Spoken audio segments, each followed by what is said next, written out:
if I can walk, I can roll. Incorrect, my friends, and let me explain why. Ladies and gentlemen, welcome to another Bulletproof for BJJ podcast. I'm JT, the guy in the hat, and that's Joey, the guy with the hair. Boss. Fix your broken ankles for BJJ. So there's a lot of people out there not tapping the foot locks. You know, maybe they rolled their ankle playing footy or soccer when they were younger, something like that. Bit of a stand-up exchange. Yeah. Common to roll an ankle there. Stiff ankles, it can be a problem. And we're going to talk today about how you can approach restoring your ankle function and getting back on the mat when you have rolled your ankle, busted your ankle. Now, this chat is under the proviso, the caveat, that your ligaments are intact. If you have completely ruptured your ligaments, do not do these things. Go see a physio, go get a scan. Now, it's hard to know because sometimes when you roll your ankle, it just blows up, gets fat. And you can get bruising and you're like, I don't know what's going on there. Yeah, I mean, you may not have even ruptured it, but it might be severely torn. Yeah. Right? In which case, yeah, go see a professional. Yes, please get that assessed. And we always advise you to find out what's going on. Yeah, to your point, you sometimes don't know, right? No. I mean, you generally don't know. And so it's like, go and see a professional that can give you an assessment. And they'll usually be able to do some manual tests. You don't have to have a scan. And they go, oh, no, it feels like a tear, but shit's intact. Yeah, as long as you've got the structural integrity there, you can start to go to work. Yeah. So where can you start when you have rolled your ankle and maybe it's been a couple of weeks and you're like, oh, I can walk on it. It's a bit sore. You're like, how do I get back to jiu-jitsu? This is the checkpoint roadmap for how you get back on the mats.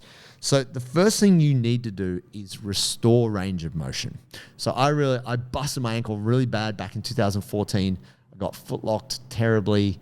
I didn't want to tap because it was Worlds. Ended up having to tap, but now my ankle was completely wrecked. And the first thing I did, because my ankle was huge and fat, was actually get in the pool. So there was a pool at the hotel. I could barely walk. But to take the weight out, the gravity out, and make it a bit easier for myself to kind of limp around, I got in the pool every day just trying to move my ankle to improve the circulation. So the advice very regularly is ice it, elevate it, rest it. But recent research has showed that this is not as helpful as it seems. And even though we do like to put the ice on there because it has the numbing effects and it feels good, this has actually been shown to slow recovery.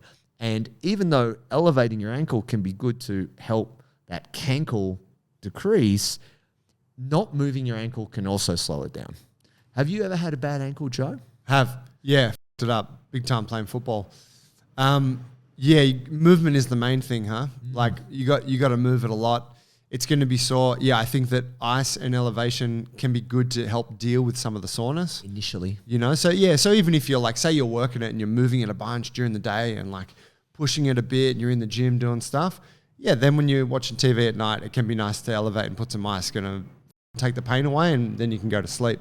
But the main thing is that you're moving it, heat pack. Oh, see, this seems counterintuitive, right? I do like a bit of heat pack. Goes a long way. It does improve the circulation. So here's what you got to think. It's like when you see that swelling in the ankle, it's almost like a traffic jam, right? And you've got all these fluids in there and the body's trying to do what it can to heal the area, but the body's really bad at returning, like exiting the traffic out of there, which is like getting the waste products out, the lymphatic system. It's just slow. So putting the heat actually helps, you know, get the people in there, get the workers, start, get this shit out of there. And that's going to help the area heal by speeding up circulation to the area and getting the junk out. Yeah. And I reckon walking like as soon as you can, walk on it and try to restore your regular gait. Yeah. Like try not to limp on it and you're going to limp on it, right? Of course. But try not to always. And that's going to be pushing it and helping to get the waste product out. I've had that situation a couple of times recently where I've come to training with some water, but I haven't had any electrolytes and I've finished training and I've had to go to a convenience shop and buy myself some kind of sports drink, usually a Gatorade.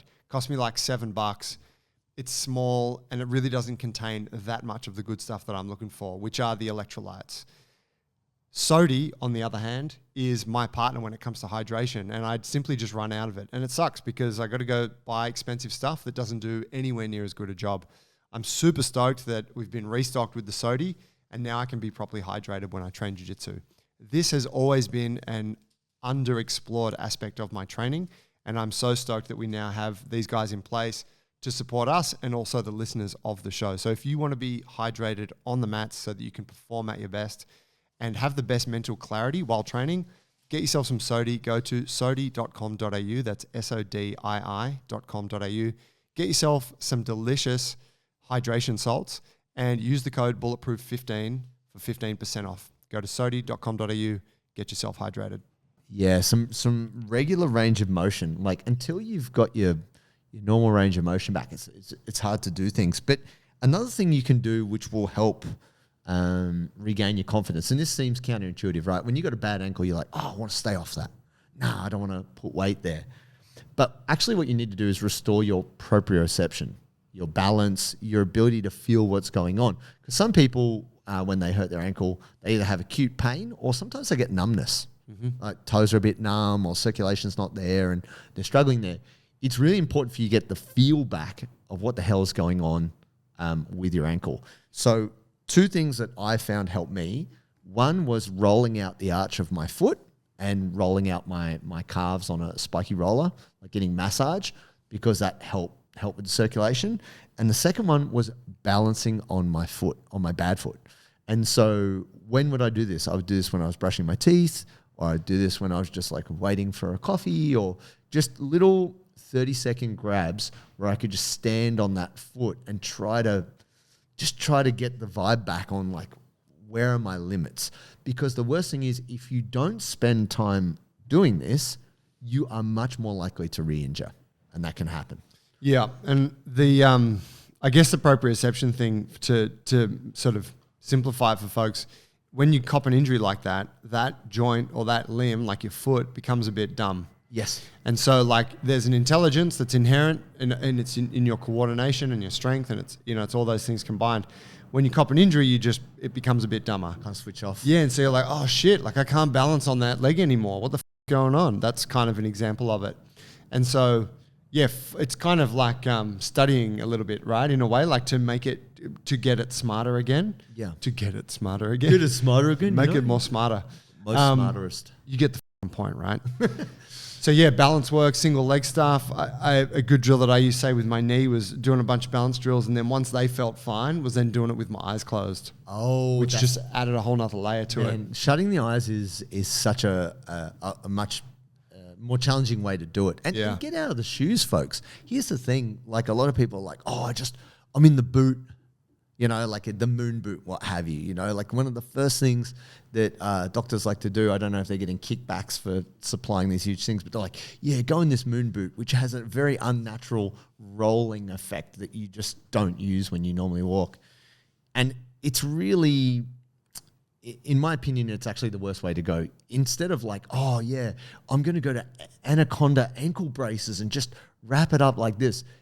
For you to get that proprioception, for you to get the circulation, for you to get the proprioception back, you actually have to spend time with your bare foot on the ground, just getting used to it, because that is the foundation for your movement. And if you wrap yourself up in all this bullshit, you're actually delaying your ability to get back to the mats. Yeah. Yeah, you're inhibiting your ability to move. Naturally. Now, once you do have your balance back and you've got a bit of stability there, you're like, oh, I'm getting this. This is cool. You need to add light load. So if you are walking, the next step for me, if I'm looking at that, is calf raises and tib raises, like variations on that theme of you don't have to hold any weight. Your body weight might be enough, and you might start with just with a 2-foot calf raise, but ultimately you want to build up to being able to do a single leg calf raise just on the ground. No pre-stretch, no step, just start there. How would you start that, Joe? Yeah, calf raises I think are a great point. You actually did a video on this a little while ago, didn't you? With on Instagram, I think it was like strengthen your ankles. Yeah, I did. Yeah, and there's like kind of 2 simple ways you can sort of scale the calf raise, but you just work off flat ground, so you can just do 2 legs. It's like a really easy way, build a bunch of reps. Then you can go to a step. Yep. Where you're now letting the heels drop below the height of the front, the forefoot, and so you're getting you're like double range of motion.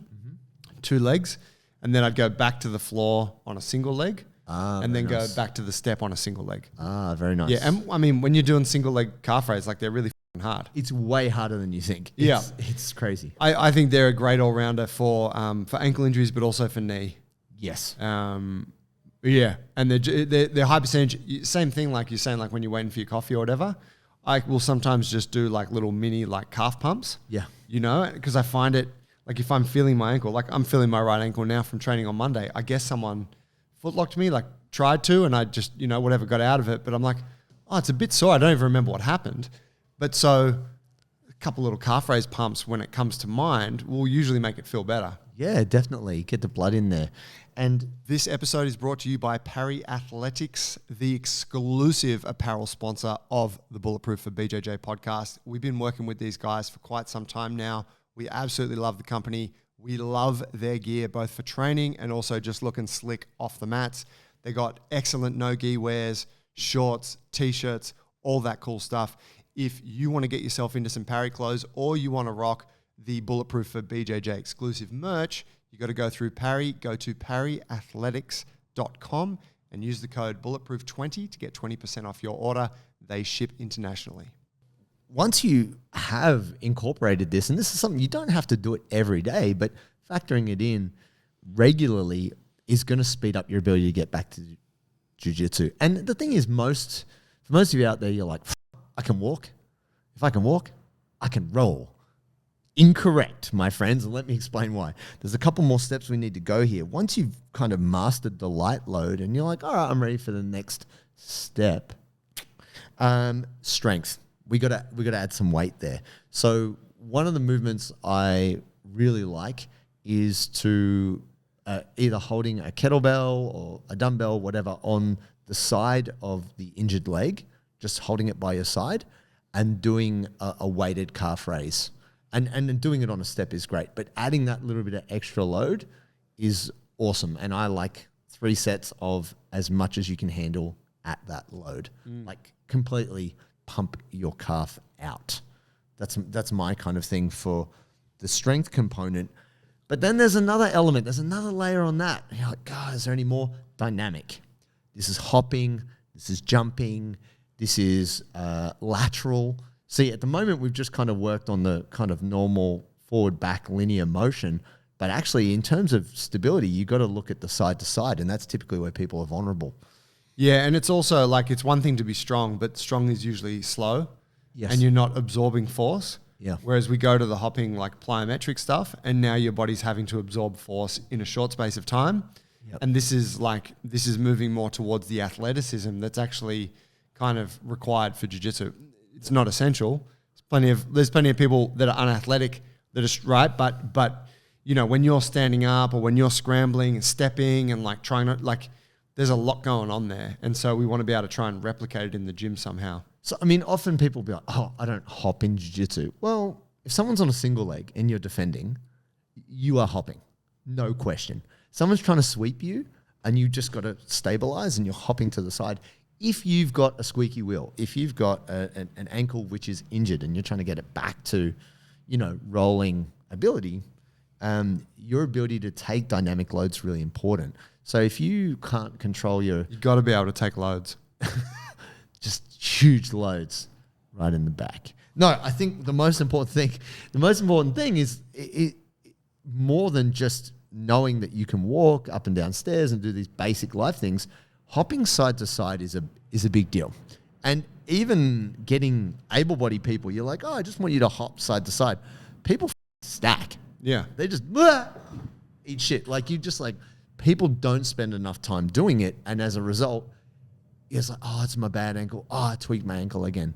Because they didn't put time into working on the dynamic element of strengthening the ankle. Yeah. On that point of hopping, if you are doing it in this rehab sort of context, don't do it on the mats because the mats are unstable. True. It's like trying to hop around on a pillow. It's soft. Do it on a hard ground where you've got good contact.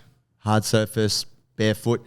And really, that's the step you need to go to before rolling. Yeah. I know we like to skip all that. We're like, yeah, I did a little bit of what the physio said. Yeah, I did the calf raises. I'm back. Yeah, I'm back. Let's just roll. But definitely factor in these steps, even if it's only a couple of more weeks before you're back to rolling, because it means you're less likely to re-injure, which is, it's a heart attack. When you think you've made progress and you get injured again, you're like, I'm back again. I reckon you can do it. You can kind of do it parallel as well, right? To a point where you might be like, okay, the strength is good, stability is good, like range of motion, etc. I'm back at jiu-jitsu, but I'm not doing any stand-up stuff.